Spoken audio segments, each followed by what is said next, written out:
singers, welcome back. As you can see, I'm in a slightly different location today. I am in a very noisy and very dark hotel room, but it does not matter because we're here today to really focus on our breath and to talk about some of the reasons that you might be running out of breath. So we've all had the experience of not being able to make the entirety of a phrase in one breath, and that's not really what I'm talking about here.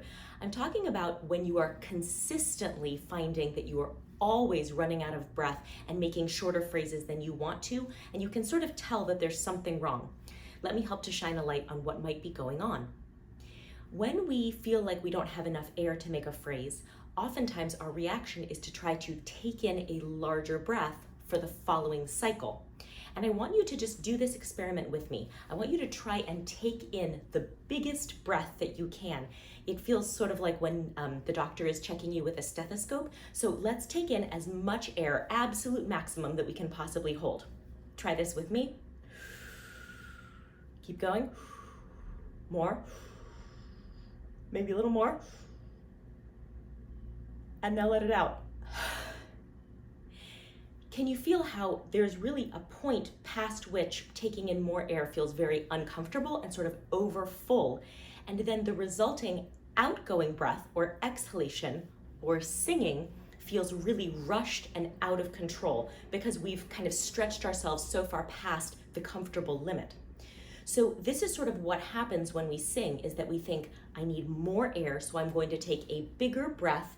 We stuff ourselves full of air, and then that air all kind of falls out in a deflated rush on the next phrase, which means that we have no control over our singing, and also that exhalation or outgoing breath on singing doesn't last us very long at all. And so we're stuck in that cycle of running out, taking a huge breath, more discomfort, running out, more discomfort. So let's instead think about the other side of the cycle.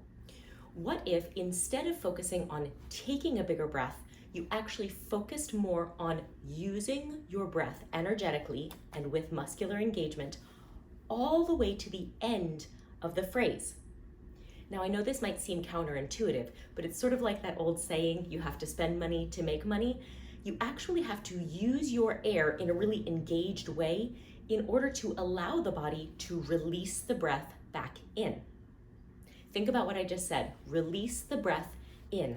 I believe you should use your breath in an engaged out, released in cycle, which means that as you are singing, you are actually engaging the muscles of the belly to help lift the viscera and support the dome-like action of the diaphragm, which is pushing the air out of the lungs. So we're using these muscles of the low abdomen to help support the action of the diaphragm.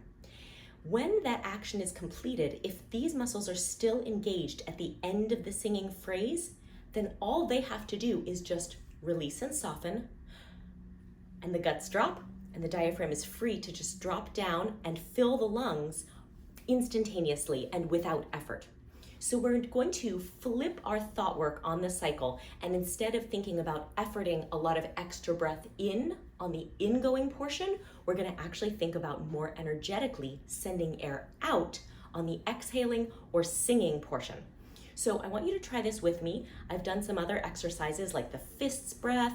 For right now, we're going to use the candle breath, so you can follow the whole video if you want to. I'll link it below. But here, what we're going to do is just blow, and as we blow, we're going to imagine that our finger is a candle, and as we do it, we're going to feel a tightening, almost like a basket weave engaging in these muscles of the low belly. My belly button is here, and I'm talking about the muscles below there. So here we go, let's blow, and as I blow, I'm tightening here, engage, engage, engage, and now just release and let the air come in. Let's go again. Engage and blow.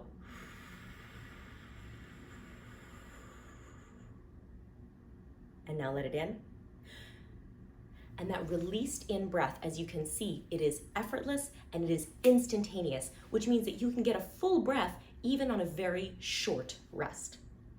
Now that is really the key to turning your breath cycle, which is constantly deflating and then sucking air back in, into something that is more sustainable, more healthful, and actually supports the physical actions of singing. That's all I have for you today. I hope that this proves to be helpful. Give it a try this week. And if you would subscribe to the channel and like this video, it would be such a big help. I'll see you next week.